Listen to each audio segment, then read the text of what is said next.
dengan markah 91% disandang oleh saudari Sunarti Larissa dari Sulawesi Tengah, Indonesia. Seolah-olah di atas dunia ni tak ada umat Islam yang lebih baik daripada orang Malaysia. Di Malaysia, kami Islam di bawah payung.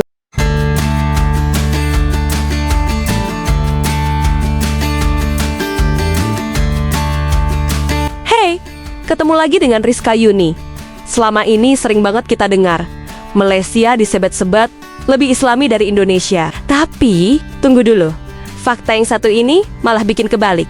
Selama bertahun-tahun, narasi bahwa Malaysia lebih unggul dalam hal keislaman sering beredar, bahkan jadi bahan perbandingan di media sosial. Mulai dari sistem, budaya, sampai kehidupan sehari-hari. Semuanya sering diklaim lebih islami.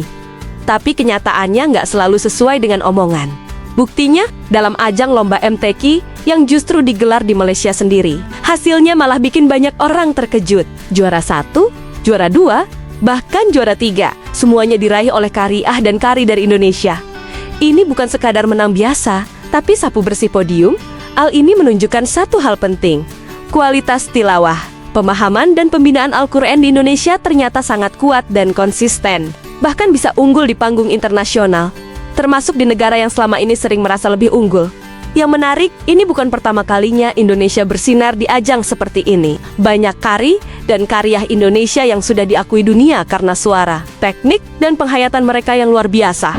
Di Malaysia, kami Islam di bawah payung raja-raja.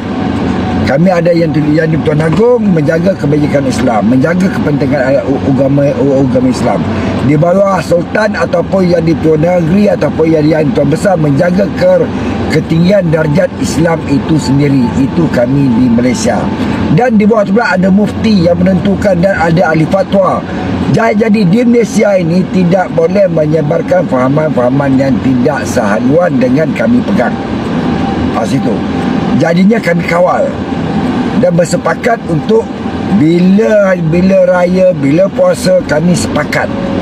Ya, walaupun kami ada macam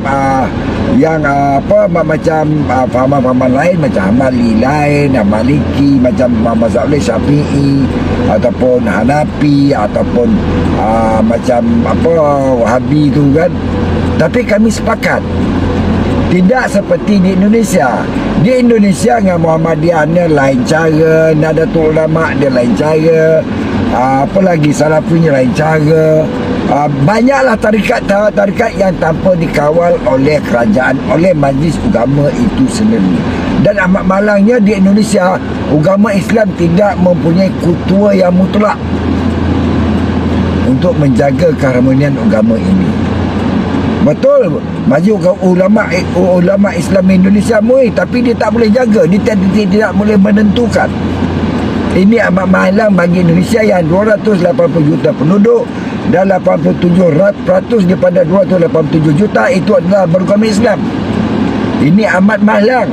Seandainya Indonesia ini agama Islam Indonesia ini diketuai oleh satu orang yang berkuasa penuh, menentukan itu ikut sealiran, saya rasa baik Nahdlatul Ulama ke Muhammadiyah ke akan berjalan seiringan membuatkan Islam di Indonesia lebih gagah dan lebih besar dan lebih berwibawa dan lebih dihormati orang.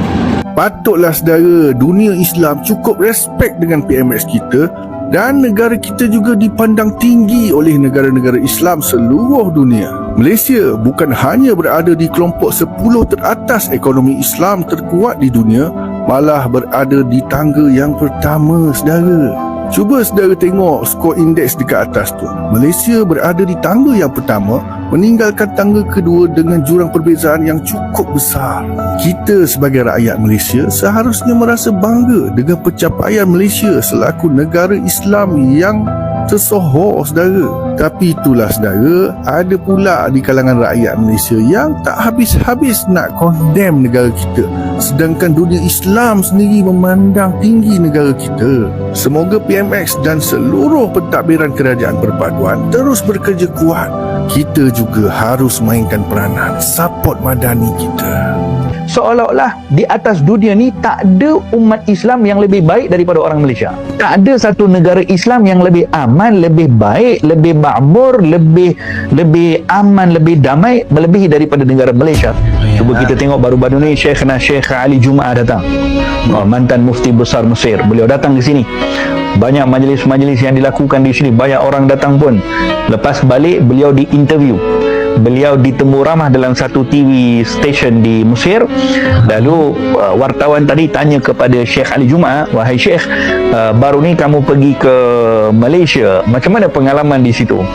Walaupun bukan pertama kali Syekh Ali Jumaah datang ke Malaysia, setelah beberapa tahun baru beliau datang, beliau sebutkan dengan satu jawapan. Saya dengar jawapan beliau, macam mana jawapan itu keluar daripada hati beliau, menyebutkan segala bentuk pujian, seolah-olah di atas dunia ni tak ada umat Islam yang lebih baik daripada orang Malaysia.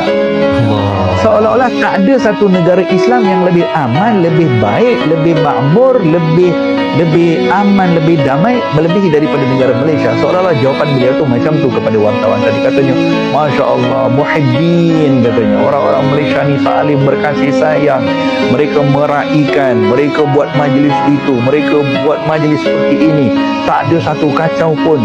Berpuluh ribu orang datang dalam majlis, tak ada bergaduh pun, tak ada gini, hidup dalam keadaan berdamai, hidup majlis-majlis mahabbah Nabi, majlis selawat hidup.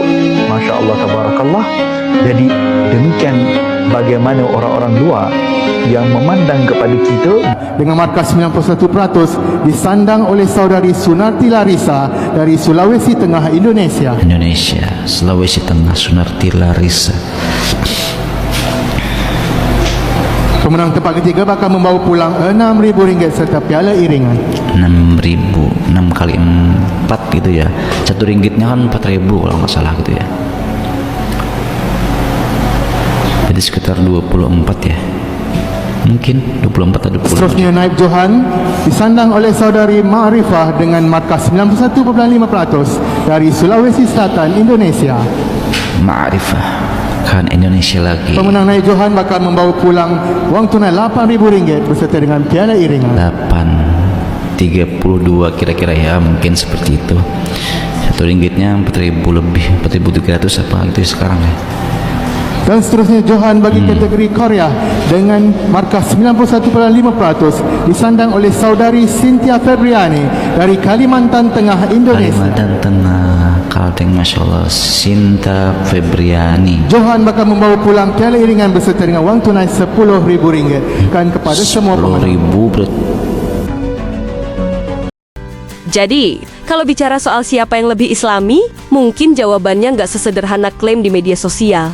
Karena pada akhirnya, yang berbicara adalah kualitas dan prestasi, bukan sekadar narasi. Menurut kamu, gimana? Prestasi ini bukti Indonesia unggul? Atau cuma kebetulan aja? Tulis pendapat kamu di kolom komentar. Dan jangan lupa like dan subscribe buat konten menarik lainnya. Sampai jumpa di video selanjutnya.